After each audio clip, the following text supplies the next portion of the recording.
Okay, I did a poll on what recipes I should do from this Oh She Glows Everyday Cookbook, and one of the suggestions was these banana bread muffin tops.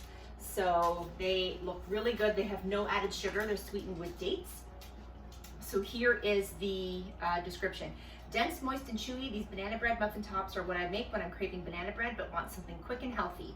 Sweetened with banana and dates, these muffin tops contain no added sugars aside from chocolate chips, but you can easily swap them out for walnuts. That's what I'm gonna do. And she uses Enjoy Life mini chocolate chips. Those are vegan chocolate chips. Try the muffin tops warm, served with a pat of vegan butter, nut butter, coconut oil, or coconut butter. So, the ingredients are as follows. It says that this recipe, one recipe should make 10 muffin tops. Prep time is about 10 minutes. Cook time is 17 to 19 minutes. You do need a food processor for this. So your ingredients are as follows. You need 2 very ripe bananas, 2 large ripe bananas, or 12 ounces with peel on. I'm gonna make 2 batches. So I have about 6 smaller bananas here. I actually weighed them and they were perfect. Half a cup of pitted medjool dates, got those here. A 1/4 cup of coconut oil, virgin coconut oil, a teaspoon of vanilla extract, a teaspoon of ground cinnamon, 1 teaspoon of baking powder, a 1/4 teaspoon plus 1/8 of sea salt. I've got salt in the back there.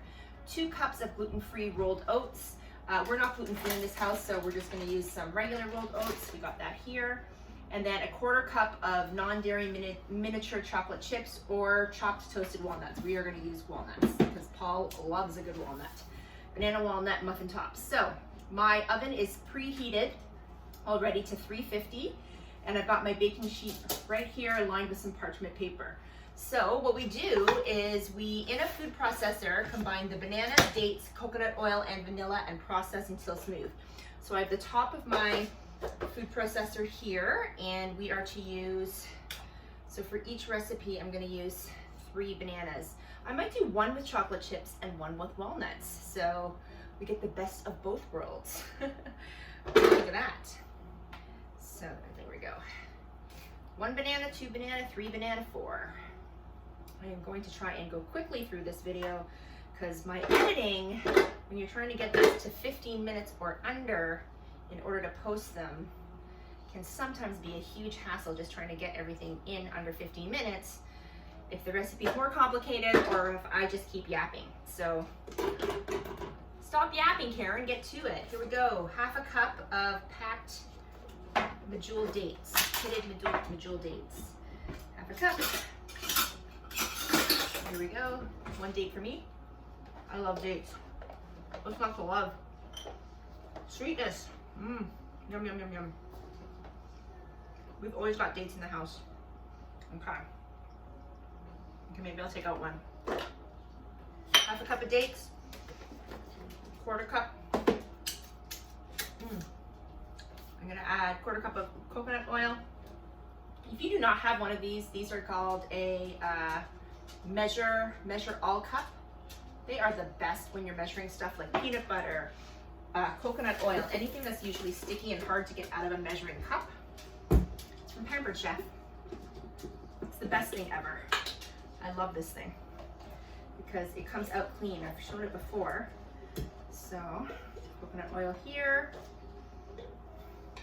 All right. It's the brand new jar of coconut oil.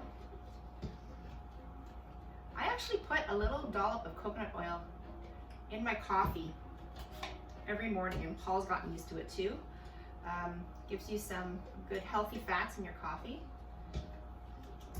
And I believe it's a source of omegas too, right?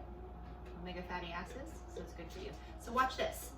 So I can spread that and make sure that I have my full 1/4 cup of that.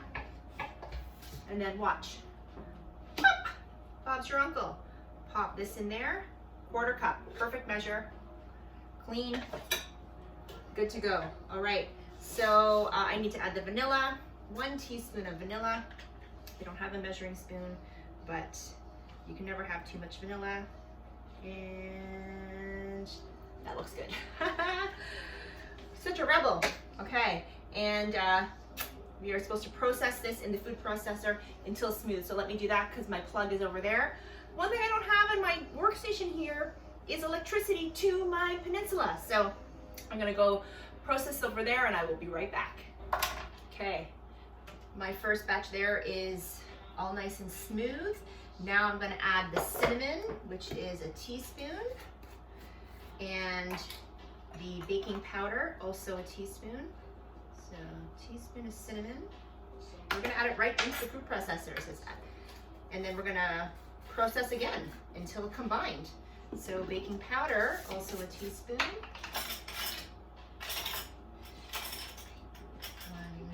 teaspoon.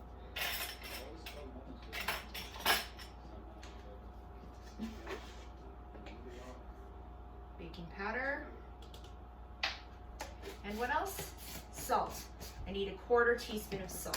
Throw that here. 1/4 teaspoon.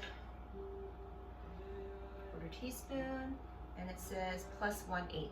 So about half of that. Okay. So all in there. I'm going to put this back on the processor to combine that. And then we add 1½ cups of oats. Okay. The dry ingredients have been added. And now we add in 1½ of our total 2 cups into the food processor. I'm using a ½ cup measure here, so I need 3. So there we go, 1½ cups of oats. And it says process for only 4 to 5 seconds, not 45, 4 to 5 seconds, just long enough to roughly chop the oats. So I'm gonna do that. And then we add in the last ½ cup and then we spoon it out. All right, I blended that first 1½ cups in here, and then it tells me to remove the blade. And then we're gonna add in the last ½ cup of oats so that they have like their full oat texture. I'm just gonna use a butter knife to get all the good stuff out underneath. My food processor blade here. Okay. All right, so last ½ cup of oats. It says if your food processor is small, that you can always just transfer it all to a bowl. I think I should be okay here, as long as I'm careful. Maybe I should have transferred this to a bowl. That may have been smarter. We're not always smart here on Cooking with Kaz. Yeah, see, look, it's coming out the, it's coming out the inside. All right, Karen, here we go. Transferring to a bowl.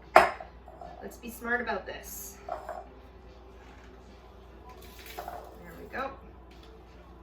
And then it says, that's coming out the hole in the bottom of my food processor. So my problem is where my blade sits, it doesn't have a really high lip. So it means that once the blade is out, things can fall out the middle.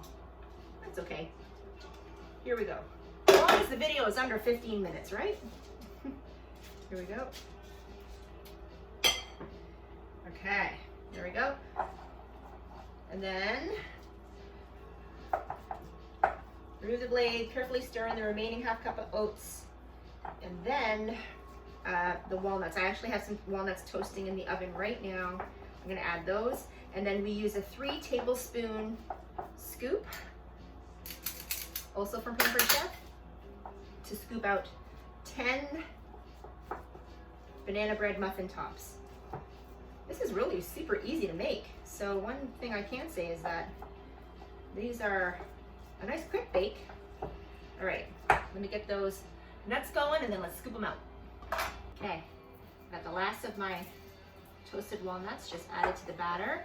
I'm gonna fold these in and then we're gonna scoop them out onto my prepared baking sheet. I think the reason we toast them is to bring out the flavor of the walnuts, I think.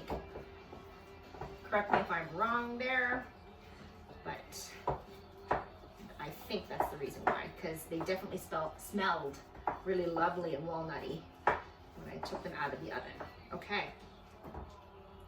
That's a yummy batter. There's my batter there. Okay. We're going to spoon this onto my prepared baking sheet with some parchment paper with my 3 tablespoon scoop. And now what it does say is do not flatten them out. It wants you to keep them in mounds because they're little muffin tops, right? So there we go. There's my first scoop. Let's do the rest and then we'll pop them in the oven.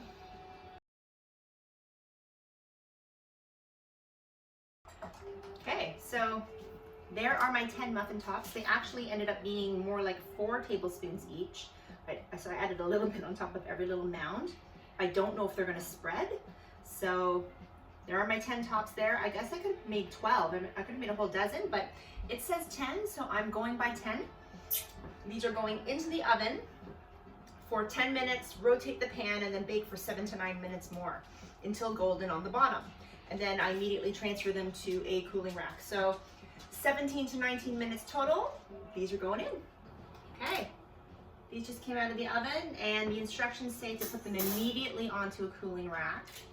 So I'm gonna do that like that. Ooh, look at that. Look like giant like macaroons or something. I also made my second batch here, and I did do them with chocolate chips. So these are now gonna go into the oven for 17 to 19 minutes, and I'll spread these guys out. They look good. They're nice and golden brown on the bottom. They smell really good too. So chocolate chip ones coming up.